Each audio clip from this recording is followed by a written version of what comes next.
নির্বাচনের আগে প্রকাশ্যে গোষ্ঠীদ্বন্দ্ব পদ্ম শিবিরে দুর্গাপুর পশ্চিম আসনে দিলীপ ঘোষকে প্রার্থী চাই। ফেসবুকে বিতর্কিত পোস্ট জেলা কমিটির সদস্য অভিজিৎ ভট্টাচার্যের। বিতর্কের ঝড় গেরুয়া শিবিরের অন্দরে। বিজেপি বিধায়ক লক্ষণচন্দ্র ঘুরুইয়ের নাম না করে পোস্ট। ওরা বিজেপি নয়, তৃণমূলের লোক। পাল্টা খোঁচা লক্ষণের। দুর্গাপুর কেন, গোটা রাজ্যেই হারবে বিজেপি, কটাক্ষ তৃণমূলের।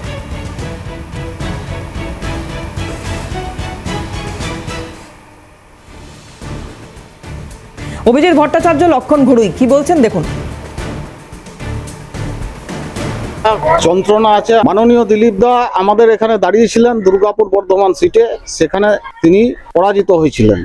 এই যন্ত্রণাটাকে আমরা মেটাতে চাই। আমরা চাই, আমি বিশেষ করে চাই, ভারতীয় জনতা পার্টির কর্মীরা, দুর্গাপুর পশ্চিমের কর্মীরা, দুর্গাপুরের কর্মীরা দিলীপ দাকে দুর্গাপুর পশ্চিমের সিটে আমরা আহ্বান জানাচ্ছি, উনি দাঁড়াক। আমরা সেখান থেকে জিতিয়ে আমাদের যে যন্ত্রণা হয়েছিল সেই যন্ত্রণার আমরা উপশম করতে চাই এবং দিলীপ দাকে আমরা এটা একটা উপহার দিতে চাই। ফেসবুকে অনেক ফেক খবর ছড়ায়, সারা বাংলায় এরকম চলছে।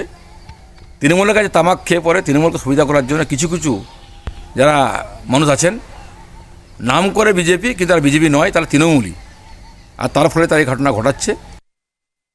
তৃণমূলের তরফ থেকে কি প্রতিক্রিয়া আসছে দেখুন। অকট গোষ্ঠীদ্বন্দ্বের একটা প্রকাশ, বহিঃপ্রকাশ। একজন লিখছে চাই, একজন লিখছে বাই বাই। আর ওরা লিখুক বা না লিখুক, আমি এটা আপনাকে নিশ্চিত বলতে পারি যে পশ্চিমে, মানে পশ্চিমবঙ্গের থেকে আরম্ভ করে দুর্গাপুর পশ্চিম পর্যন্ত সব জায়গাতে এবারে 2026-এ বিজেপি বাই বাই। নির্বাচনে দিলীপ ঘোষের পরাজয়ের কারণ হিসেবে বিজেপির গোষ্ঠীদ্বন্দ্বকেই সেই সময় সামনে আনা হয়েছিল। এখন আবার দিলীপ ঘোষকে চাওয়ার পেছনে কি যুক্তি রয়েছে বা কিভাবে দেখা হচ্ছে বিষয়টিকে? রাজেশ সেনগুপ্ত আমাদের প্রতিনিধি রয়েছেন, কথা বলবো রাজেশের সঙ্গে। রাজেশ, বিজেপির যে পূর্ব বর্ধমান সাংগঠনিক জেলা কমিটির যিনি সদস্য রয়েছেন অভিজিৎ ভট্টাচার্য, তিনি কিন্তু চাপ জানিয়েছেন এবং তিনি তার ফেসবুক পোস্টও বলেছেন যে দুর্গাপুর পশ্চিম আসনে দিলীপ ঘোষকে তিনি চাইছেন এবং তিনি আগ্রহ প্রকাশ করছেন, দলের নেতৃত্বের কাছে এমন একটা আর্জি জানাচ্ছেন এবং ধন্যবাদও জানাচ্ছেন যে দিলীপ ঘোষকে ফের ময়দানে আনার জন্য বা ব্যাকআপ করার জন্য।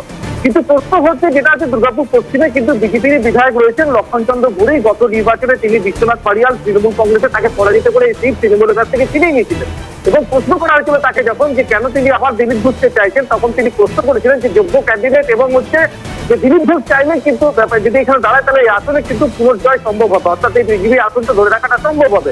এই ফেসবুক পোস্টে ঘিরে কিন্তু যথেষ্ট বিতর্কের ঝড় উঠেছে বিজেপির অন্দরে। লক্ষণচন্দ্র ঘুরুই যিনি বর্তমান বিধায়ক রয়েছেন বিজেপির, তিনি দাঁড়াচ্ছেন যে যারা তৃণমূল করে, তৃণমূলের কাছ থেকে টানাচ্ছে, এই যারা পোস্টগুলো করছে তারা হচ্ছে তারা সেই ক্যাটাগরিতে পড়ে। যদি কোনো অভিযোগ থাকে তাহলে সেটা তারা দলকে জানাতে পারে, কিন্তু এই ধরনের পোস্ট প্রমাণ আছে তৃণমূল শক্তিশালী হওয়া। গোটা ঘটনায় কিন্তু পদ্ম শিবিরে কিন্তু যে ঘরের দ্বন্দ্ব, অন্দরের দ্বন্দ্ব, ঠান্ডা লড়াই, সেটা কিন্তু একদম স্পষ্ট হয়েছে। অনেক ধন্যবাদ রাজেশ। কথা বলছিলাম, রাজেশ সেনগুপ্ত ছিলেন টেলিফোনে।